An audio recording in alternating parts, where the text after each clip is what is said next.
Hey guys, Sally here. Today I am super excited because I just got my remote pilot certificate from the Federal Aviation Administration, and I want to tell you what you need to expect to make it happen for yourself. So I took my test in Oakland, California at the Aviation Institute of Maintenance. There are nearly 700 test centers around the United States. The FAA has them posted all on their site, so I've got a link so you can find the test center closest to you right at the bottom of this video. While most testing centers do take walk-ins, it's best if you call ahead in advance to let them know that you're coming. So there are two different testing systems. There's CATS, the Computer Assisted Testing Service, and then there's also PSI Laser Grade. I opted to do mine with Laser Grade simply because that one was the closest to where I live. When you call the testing center, you should be prepared to select the date you want to take the test, your location, and also make sure you've got your credit card on hand because you'll be paying for the test over the phone. It costs $150. But do remember, if you have some membership, for example, the EAA membership, you can save $10. Then bring your ID. Make sure that the address on your ID is the same as your current address. If you're like me and still haven't updated your driver's license from your parents' house, then make sure you have proof of your current residency, such as through a water bill or electricity bill. Once you get to the testing center, they'll provide you with a pen, some scratch paper, a calculator, and if you want, you can bring your own calculator if you feel better using that. You can even bring your own magnifying glass. When I showed up on test day, everyone was super nice. It was a Wednesday afternoon, so there was really no one there, no one else taking the test, that's for sure. So they did take a bit of time to set up. I waited for them, and then they brought me into the testing room. At that time, I was the only one testing, so it was just me and the computer. They walked me through how to use a very simple software, pretty much just multiple choice questions, and then they had a camera and the proctor told me they would be leaving the room but observing me on the camera. One thing that I didn't realize is that yes, the test is 60 questions, but they actually can, if they want, sneak in some extra questions.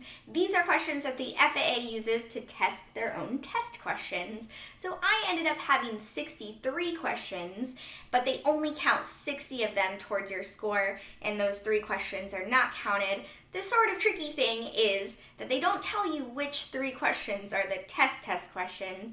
So if you're trying to game the system and count exactly how many questions you can get wrong to pass, that might throw you off. So moral of the story, just aim for 100, don't aim for 70, and don't worry about those test questions, but be reminded they could possibly throw you off.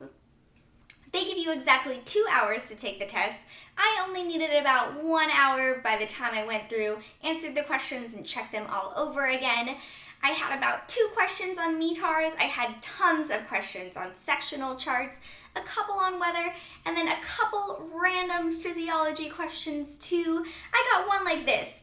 14 CFR Part 91 requires that your blood alcohol level be less than, and the answer is 0.04%. So make sure that you know all of these various topics because you really could get a wide range of topics on your test. Once I waved my hand to indicate that I was finished, the proctor saw me on the camera and came right in. We pressed a few buttons on the computer to see what my score was, and immediately I found out I passed. Yay! So we went out, and then I had to sign some papers, and then I ended up getting my final official test report, and it even says which questions I missed. No, I did not get 100%. If you got 100%, let me know. I did pass well above the 70% guideline, so let me tell you how I studied. To begin with, the FAA has a very comprehensive study guide that they have on their test. The link to that is also below this video, and I recommend you check it out. It's about 80 pages and really intense, goes over all those things I talked about, weather, charts, even how much alcohol you can consume before flying a drone. If that is too much for you to read, if like me you're a better listener than a reader, I highly recommend you sign up for one of those test courses online. There are a number of test courses online that I love. There's Gold Seal, there's Remote Pilot 101, there's Drone Pilot Ground School. I mostly used Drone Pilot Ground School simply because they were the first person who contacted me and even let me know that they offered a drone course. So it was a video study guide through a guy named Alan. He's very nice and he has spent many hours in my kitchen with me as I have been cooking and listening to his voice. So I really like these online study courses. All of them give questions, they give you practice exams, so I highly recommend signing up for one of those. I even have some coupon codes for a few of them at the bottom of this video. This FAA test is a lot like the driver's ed test that you had to take when you were 15 and a half years old in order to get your driver's license.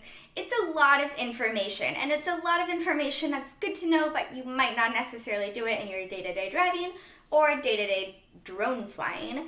It's definitely not something that you can just cram in 2 hours and study for. You really want to put together at least a weekend depending on your prior knowledge and how quickly you're able to study. Definitely take the opportunity to learn all this information. It feels great to know that you know tons of information about the safest airspace in the world here in the US. So take the test. Remember, happy studying and happy flying.